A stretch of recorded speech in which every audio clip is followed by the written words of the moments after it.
Ladies and gentlemen, boys and girls, kittens and puppies, and everywhere and anyone else in between. Welcome to Welcome to the awards of 2018. These are games and vice versa that have all been on my channel within 2018 at some point. From January the 1st, I was supposed to say 31st, to December the 31st, they have been included somewhere, somehow, on my channel. And see this bit of paper right here. This is what the awards are written on. This is what I spent like the past hour or so carefully deciding what awards to put out and whom the awards go to. So let's get cracking, shall we? So, the first award, and actually it's quite ironic because it is the worst experience of 2018. It's ironic with this award because it is awarded to something that should be far, far at the bottom of the least awarding thing to present oneself.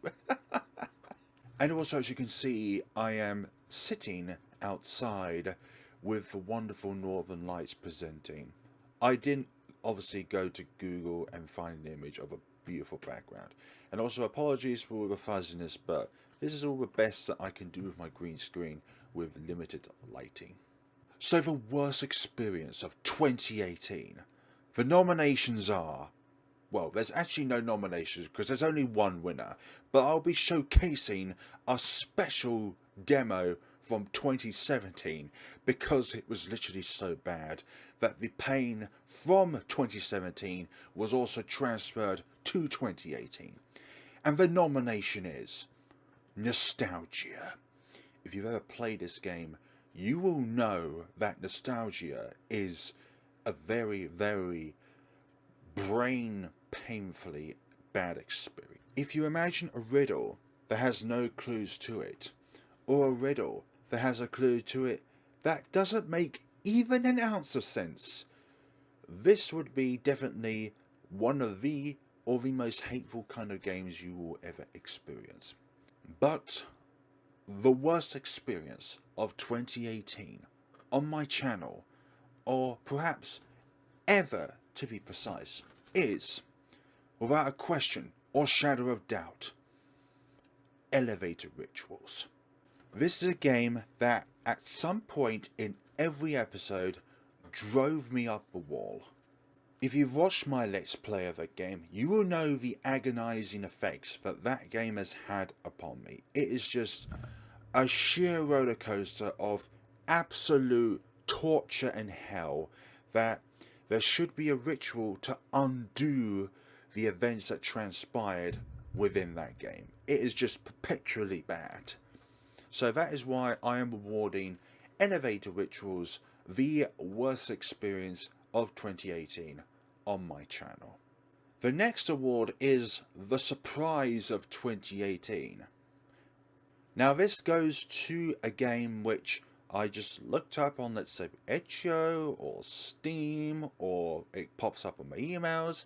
Didn't really give it a huge amount of thought at first, but when going through the game, it was something to behold, and it was just amazing in its own way. But the nominations are, and all of these will have 3 nominations and a winner, by the way. The nominations are Tram, which is spelled Traum.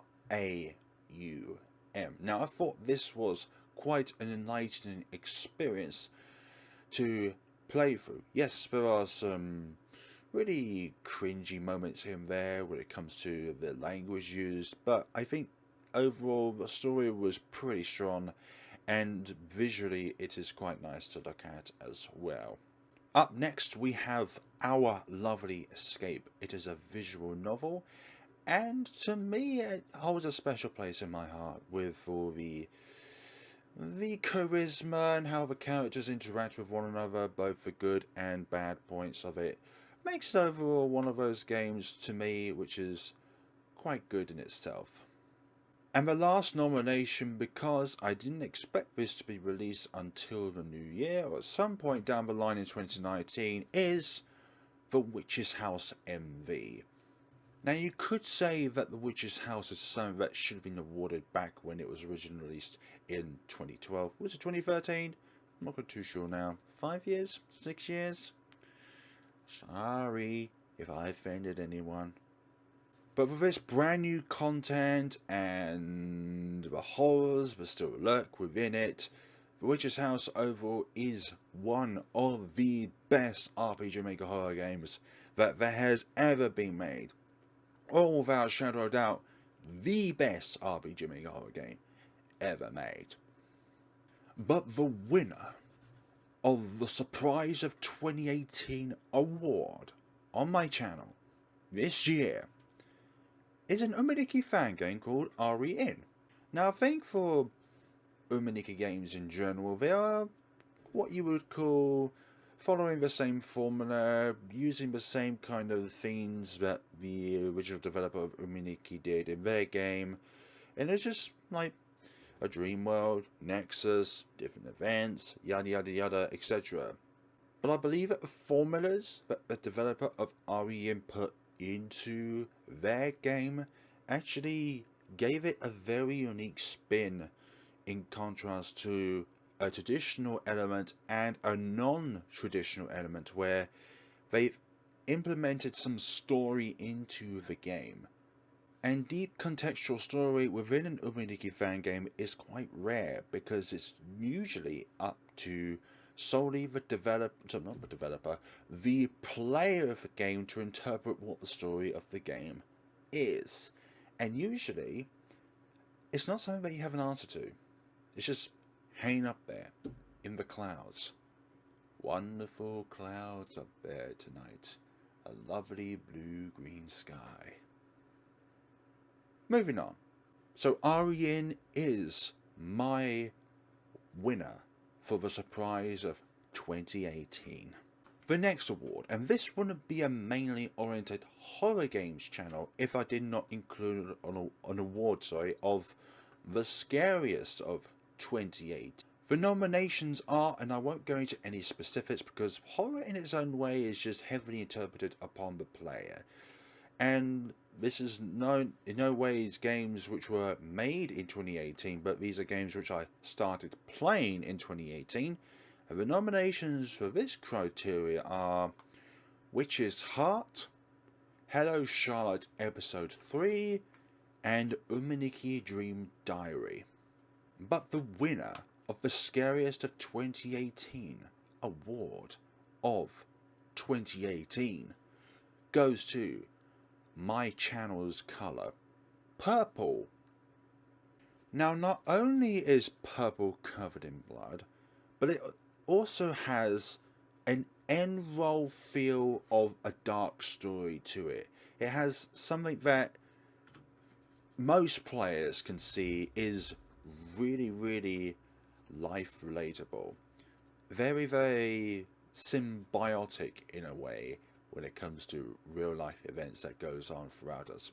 Aside the demonic themes in themselves, but the severity and the anger, the despair, the cries of pain, we can all at some point relate towards the events, the events that transpired within Purple. So that is my winner of the Scariest of 2018. Now this is a bit of a personal vendetta, this one, but I do believe that there is a place in my heart for this next award, and that is the Benevolent Developer of 2018.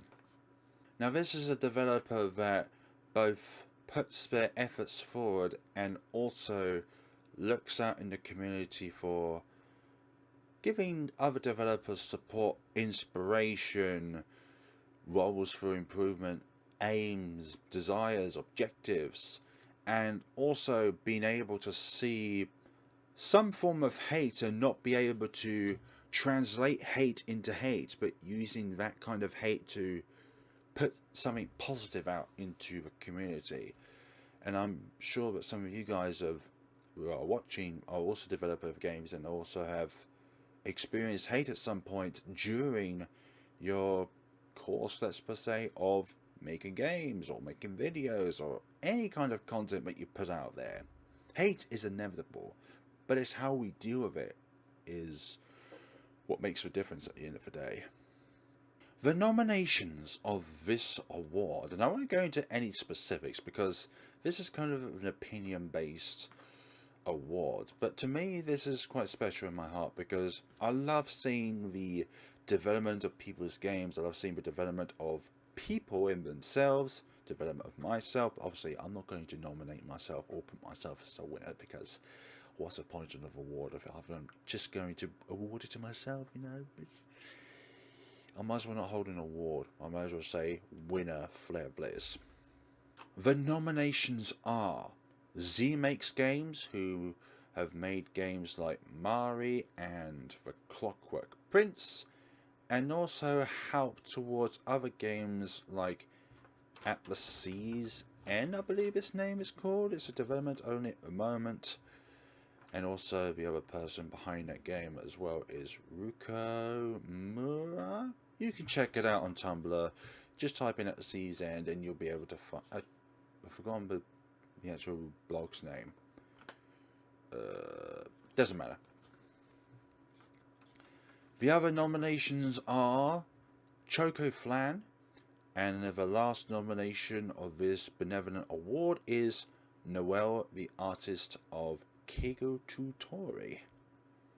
But the winner of the Benevolent Developer of 2018, and this is because this game has, or this developer of this game has received an insane amount of hate at the beginning of the year because people thought that it was copying another well-known RPG horror game that people worship by the hour.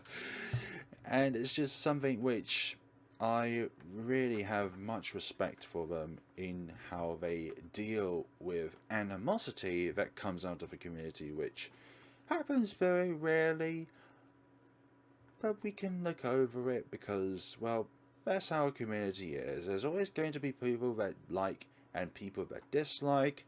Then there's the middle here section where people can, well, I won't be playing, but the middle section here where people can see the sides of both, the good and the bad, but able to translate it into something which is feasible at the end of the day.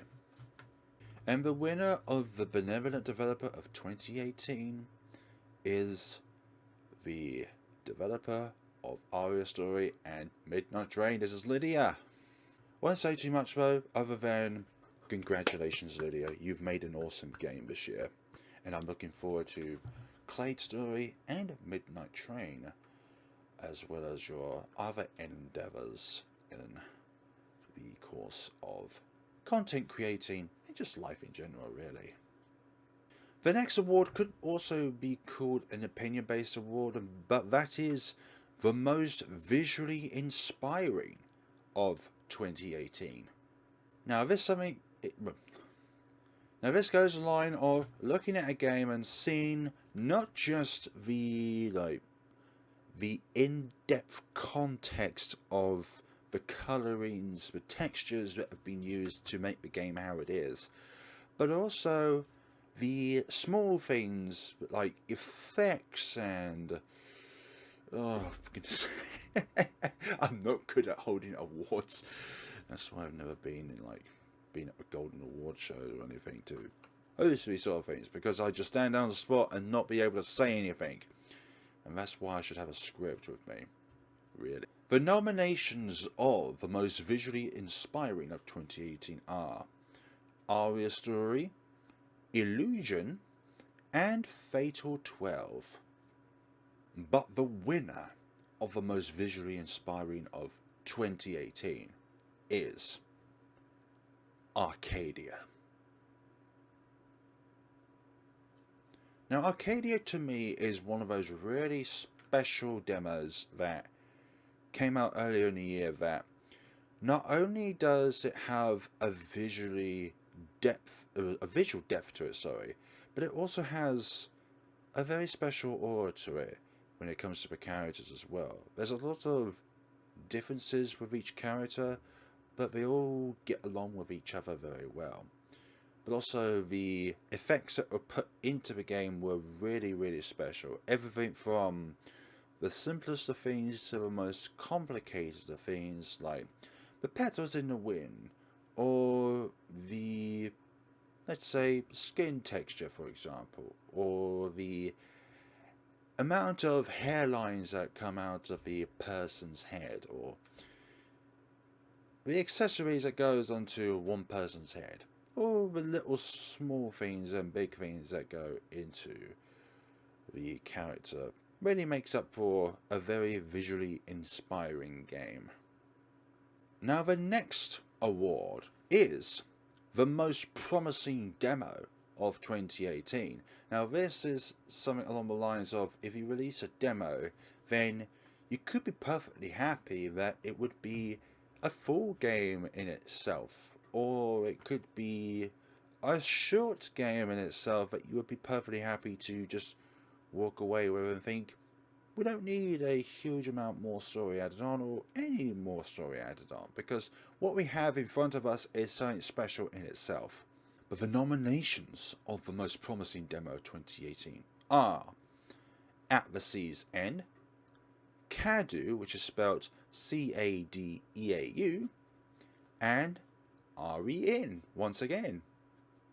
But the winner of the most promising demo of 2018, and this is a winner from a previous award, and it is Arcane. Now, I shouldn't really put the same game as the winner under two awards, but I think as a demo, this game certainly has a lot of promise to it.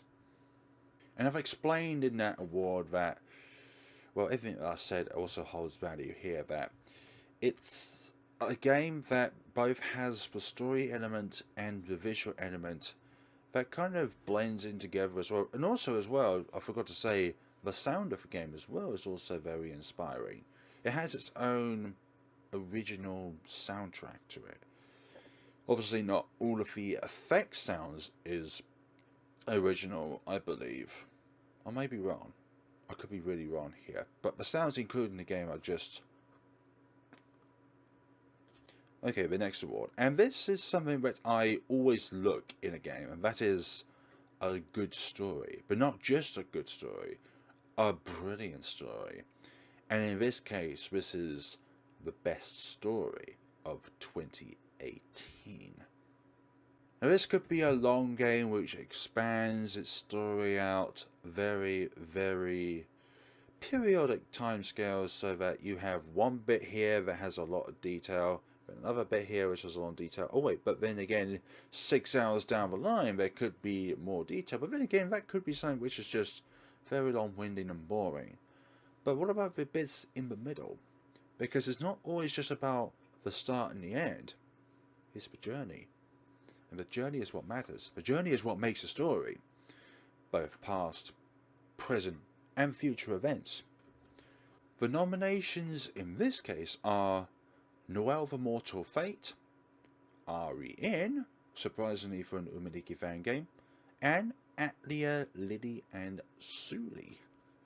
But the winner of this game, and it is no surprise because this is a story that we are all so and too used to, and that is The Witch's House MV. The original game, despite the small length of the game in comparison to other games per se, as like Eve or... I literally just thought of this idea of a video today on the 31st of December, and it's not gone very well planned out. Both my dialogue and my choices. I just thought, let's just scroll for my videos and see what videos I've put up, and just see and get myself a very basic idea of my experience of the game altogether, and just put it down on paper. The Witch's House as a core game, as a game without the extra scenario, is brilliant. But the extra scenario on it gives it that cherry on top of the cake. The fine-tuning detail that I believe it needed to be not just a game to remember, but to always be a game that will leave with a smile, regardless of how dark the story is. You can look at that legless corpse and think to yourself, well, before you think, you cry, and before you cry, you stand there with no words to say, soundless, very heartbroken, very everything.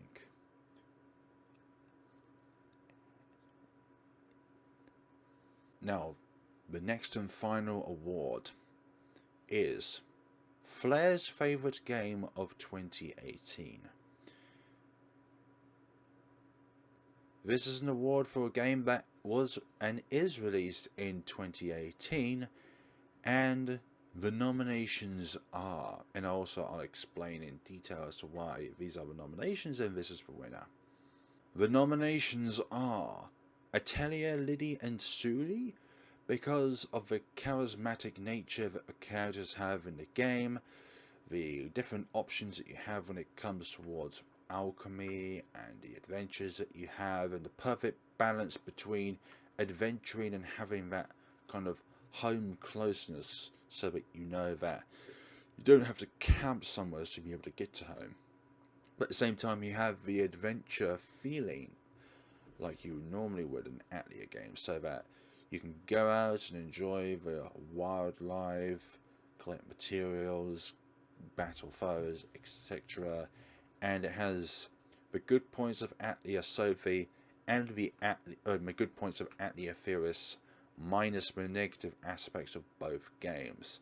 So Atelier, Liddy and Sully only has a very limited amount of time limitation, whereas Theoris has a huge time limitation, whereas Atelier Sophie has a lack of adventuring exploits.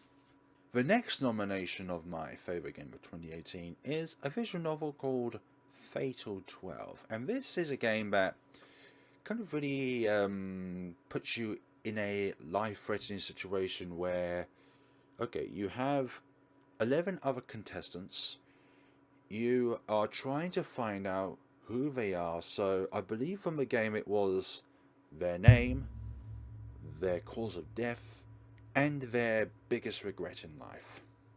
And at the start you get given a selected number of cards with a selection number of details randomized depending on, I don't know, the fates of circumstances, what we call the fate or the gods of RNG. And it is surprisingly a very life-touching experience in itself, because it could be a scenario for you where your life could be on the line, or a certain fate is felt before you, so that when you go out into the real world, there's always a chance that it could be your time. You're not planning it, but it could just happen. And that's what I feel is a very powerful game. Not just a game that has a lot of fantasy experiences, but you can convert those fantasy experiences into something that is real life. Not the actual elements of the fantasy, but the severity of the fantasy in itself, if you get. And the last nomination is The Witch's House MV. I've already explained why, but I just really love the story of the game. I love the horror aspects of it. Actually, I could have put this down as one of the nominations of Scariest. Did I do it? Did I do it? Hold on, let me just look at it. No, I didn't. Well, that's fine. But it is one of those experiences I find really hits home for everybody who plays the game. And despite the demonic effects within the game, it also has a very empathetic feel towards it. So you can really, you could feel the pain that the legless girl always feels, because you probably have a similar condition, or you have the same condition, which is very, very bad. I feel sorry for anybody who has to go through such an experience in life.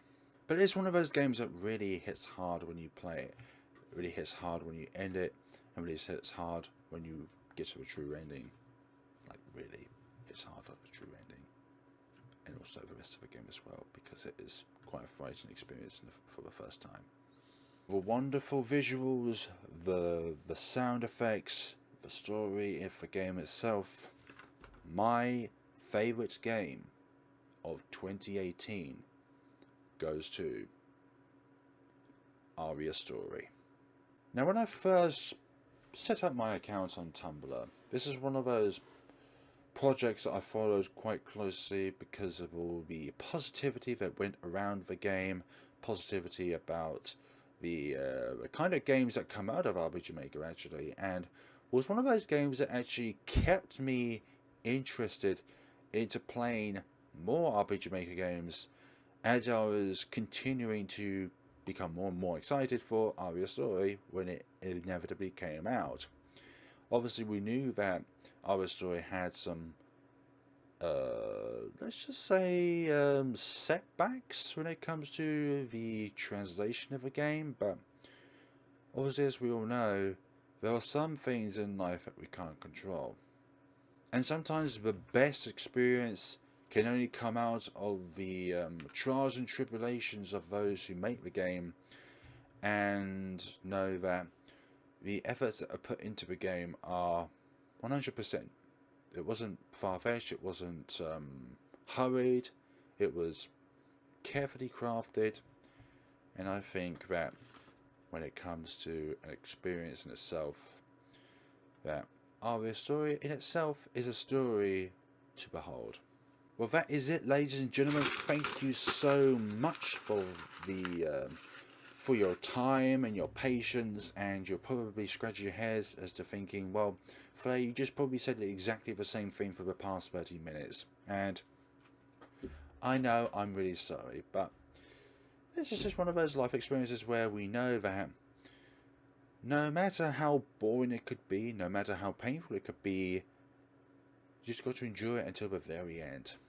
And the very end is where the results will matter, because you have the patience, you have the skills, you have the mindset to know that not every aspect in life is going to be awesome, because who you are seeing right now is nowhere near as beautiful as the background behind me.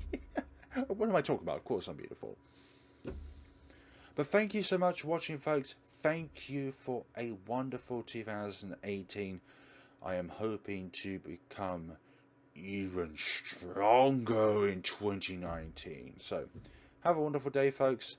Have a wonderful New Year's Eve and a wonderful New Year's Day. And I wish you all the absolute best for 2019. For some of you, it's already 2019, but for me, it's going to be very, very soon. Have a wonderful day, folks, and take care of yourselves.